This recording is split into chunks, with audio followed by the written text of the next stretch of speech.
Google skin whitening ads Philippines and find out that there are results in www.sulit.com.ph alone. Globally, there has become a subcontext to being dark as being a slave of someone who has a lighter skin than him. Nevertheless, this culture has been passed and nurtured up to the modern days, in which people are more aggressive in experimenting ways to change their skin tones. Marketing campaigns for skin lightening products link fair skin to notions of happiness, achievement, and status. Culturally, the United States and Japan continue to have a strong influence in the Philippines due to business and popular media, and continue to expose Filipinos to their white ideals of beauty. Individuals believe that others are more strongly affected by media portrayals than they themselves are. Therefore, adolescents are likely to believe that others hold them to this white standard and, in effect, hold themselves to the same standard. Two companies have helped the campaign financially because they both believe that empowering young girls will bring them closer to each of their missions. Pape Melroti opened as Corbin Gifts in 1967, a small gift shop in Tomas Morato. Today, Pape Melroti aims to design products that help encourage, uplift, and inspire, as well as bring warmth and beauty to the Filipino family. Another important mission of the company is to inspire people to do better, to be nicer, to be kinder, to love more, and make each day count. Knowledge Channel Foundation Incorporated, on the other hand, has the first and only all-educational channel in the Philippines. It brings content development on a higher ground by weaving in values and relevant issues into the lessons so the learners may learn faster and better, following the understanding by design, contextual teaching and learning, experiential learning, and other approaches, and develop awareness and act on the critical issues concerning them and their communities. Through research and effective relay of the advocacy, the goal of this study is to develop ways to empower and boost the self-confidence and self-esteem of preteen girls ages 10 to 12. At the start of adolescence, the girls are anxious about the transition their bodies undergo.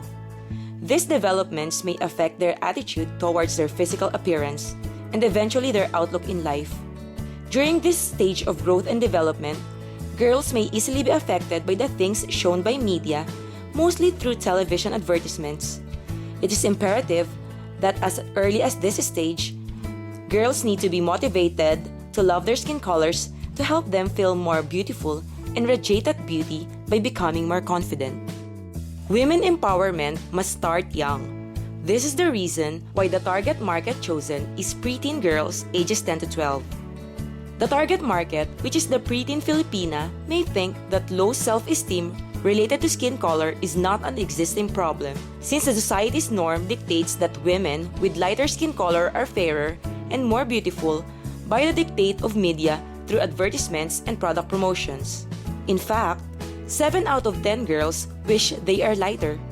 Hence, a young girl who thinks her skin color is not beautiful may experience lack of self-confidence that may interfere with her personality development.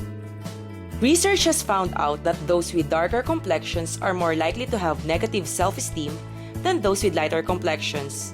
Light skin, as a standard of beauty, is reinforced by culture and the influence of dominant group norms. The question is, how do you encourage young girls to love their own skin colors? Smile is the first makeup without hiding your skin color. How? Through smiling, your eyes sparkle and glisten, your cheeks blush, and your lips shape happiness and therefore very contagious. The campaign's look, tone, mood, and feel have been based on the survey results given to the target market, who are girls 10 to 12 years old. 2 of their most favorite colors are pink and purple, very sweet and stereotypical of a girl look. Their most preferred show is Adventure Time, with Princess and I in the second place. Hence, the 2D cartoonish appearance incorporated with photos and videos have been used. The campaign is entitled, "You Glow Girl," as pertaining to every girl no matter the skin color. The speaker of the campaign is an older sister, young advisor and friend who is a role model, very reliable because she's been there, done that. The campaign is fun, girly, elemental and playful as manifested by the existence of stars to show the glow, the flow of 3 additional colors to the palette, blue, yellow, and orange, the display of different items for girls, and the use of the following fonts to express fun appropriate to age. The main headline is Smile Your Way to Confidence, with sub-headlines substituting the word confidence with major events a pre-adolescent girl could have. Showing off her talents, being athletic, striving for academic excellence, experiencing infatuation, and creating meaningful friendships.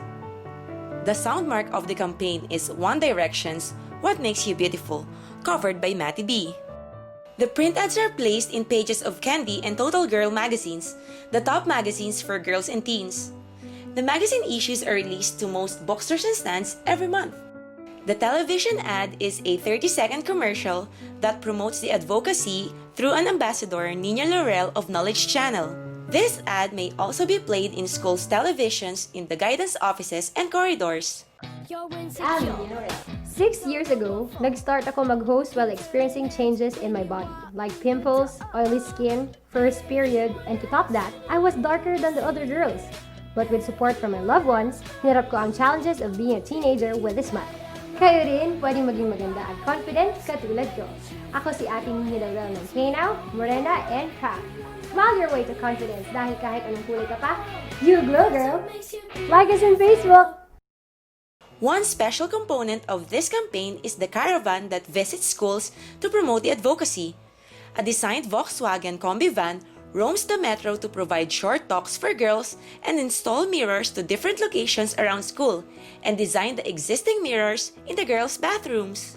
Every girl who participates in the campaign is encouraged to become part of the You Glow Girl Sisterhood. She will fill up a form, receive a compact mirror as badge, and participate in the campaign's official Facebook like page.